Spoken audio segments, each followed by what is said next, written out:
शुभ सकाळ. हे बघा गावचं वातावरण. आज दुसरा दिवस. 1.5 दिवसाचे गणपती आज जातील. बाकी आज ऋषी पंचमी, उपवास.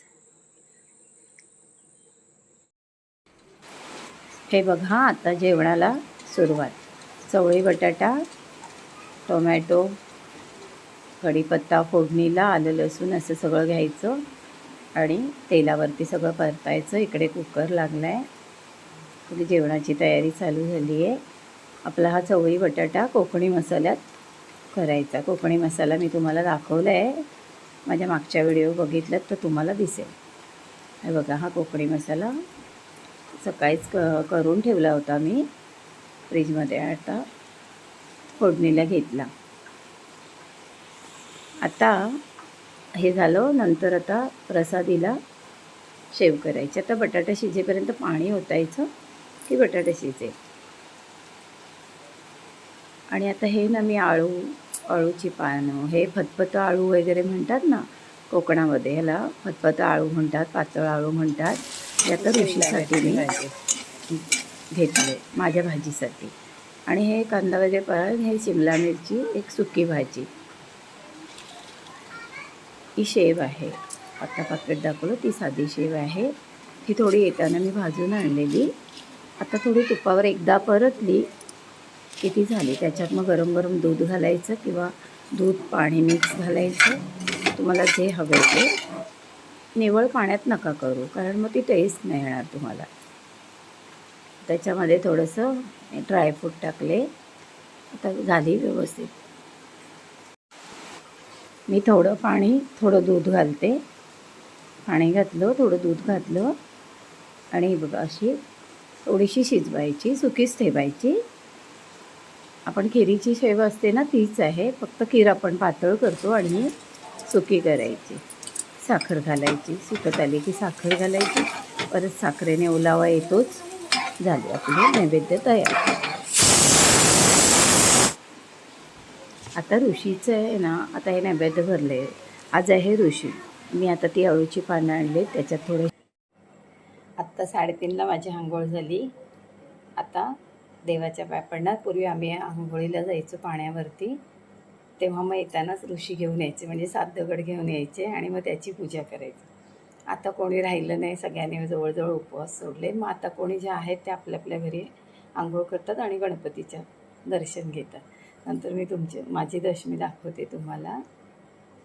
आणि पूर्वी पाण्यावर आंघोळीला जायचं ना, मग 20-25 जणी असायचो. मग येताना कुत्र्याचं तोंड बघायचं नाही, मग ते डोक्यावर पदर घेऊन असं यायचं आणि मग डायरेक्ट गणपतीचं तोंड बघायचं, गणपतीच्या पाया पडायचं. आणि मग माझी आणि बाप्पाची सेल्फी बघा. ऋषीपंचमीचं कसं कुत्र्याचं तोंड बघायचं नाही, कारण ऋषींच्या जेवणाच्या खिरीच्या टोपाला कुत्र्याने तोंड लावलं होतं, म्हणून त्याचं तोंड बघायचं नाही.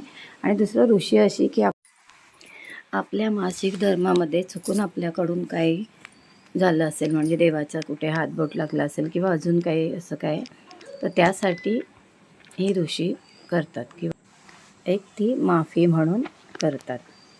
पाळी गेल्यावरती सोडली तरी चालते.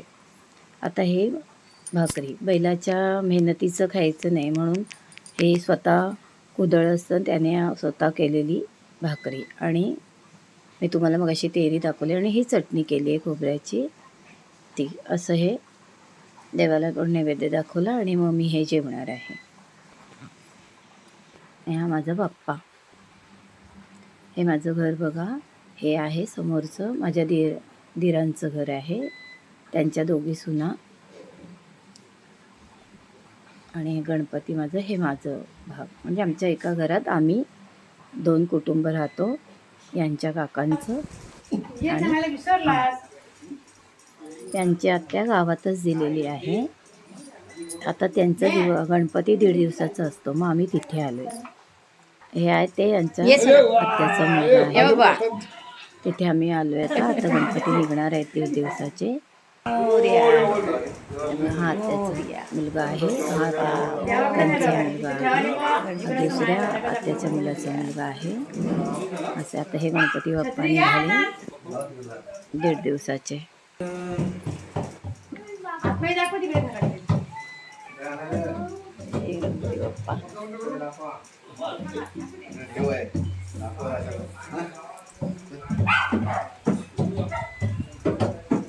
तिथेच आहे त्यांची आत्या गावात दिलेली. आत्या नाही राहिल्या आता, आत्या कोणीच नाही राहिले.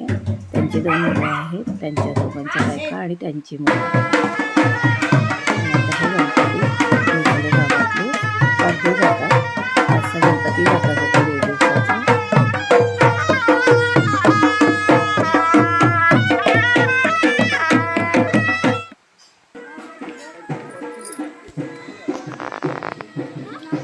हे त्यांच्या आत्याच्या मुलाचं घर आहे, जे आता मी दाखवलं त्यांचा गणपती. ते सगळे उभे आहेत. हा गणपती निघाला आता.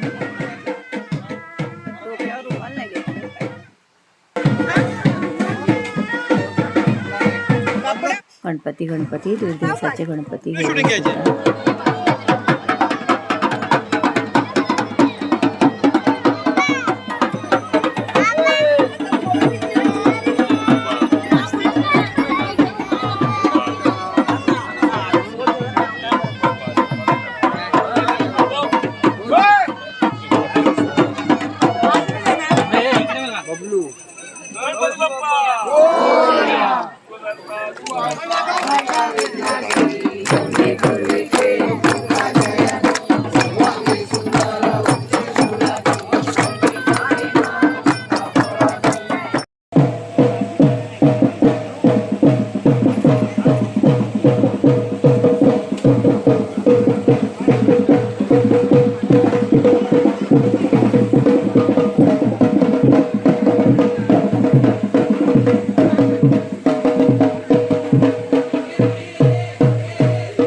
गणपती बाप्पा